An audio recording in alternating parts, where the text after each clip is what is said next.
I sure wish I could have seen that rock a couple weeks ago. Well, maybe with radar like this, I would have been able to. What are we looking at, Jonathan? So this is a new 4D imaging radars co-developed between Plastic Omnium and Greenerwave, a startup made in France.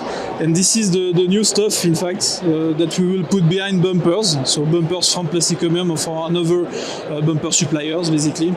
With this type of new radars, we have better resolution in terms of azimuth, but also elevation. And that's the important part, because the elevation parts, you can tackle lots of different new use cases with that, potentially detecting a car or a pedestrian behind a bridge or behind a tunnel, basically. That's the new stuff, and with normal radar, it's very difficult. So this new technology will bring, I would say, better feature for the ADAS function and the autonomous driving in the near future. And so you can see kind of around some object. Why is that? Yeah, so you can see a lot of different objects. So basically, using the angular resolution of this radar, which is below 0.5 degrees, you can detect, for instance, a motorcycle between two cars. And that's very interesting for the ADAS features, ACC, ABS features, basically. Now, one of the things that makes this unique is it's passive by nature, at least in the edge, right? Yeah, the beamformers that you can see. So this is a system with two beamformers, one transmitter and one receiver. And this is passive electronics, so you don't have any active stuff. The only active stuff, you can find it on the radar board in the middle. And we are using normal chipsets coming from NXP, TI, Infineon. Basically, we take the best that we can find on the market as of today to tackle this one. So we are not, I would say, a chipset manufacturer.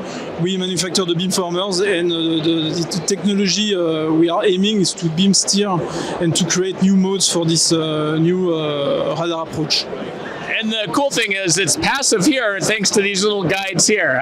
We use, in fact, the waveguide. It's new stuff, so it's made of plastic and it's guided the electromagnetic waves from the chipset to the beamformers.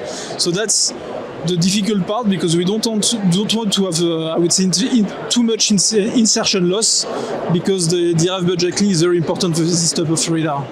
And the upshot of all this is you can create radar that's a lot cheaper than years past.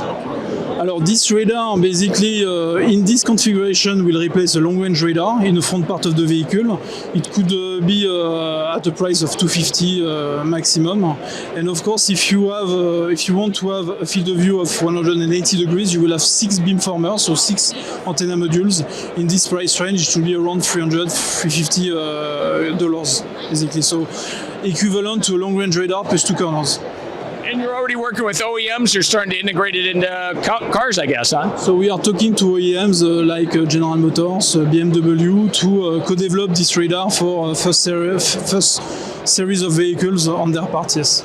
Well, excellent. I'll let you put it down, although it's I think the plastic's heavier than the radar. So, Jonathan, I appreciate it. Thank you very much. Have a good day and have a nice visit.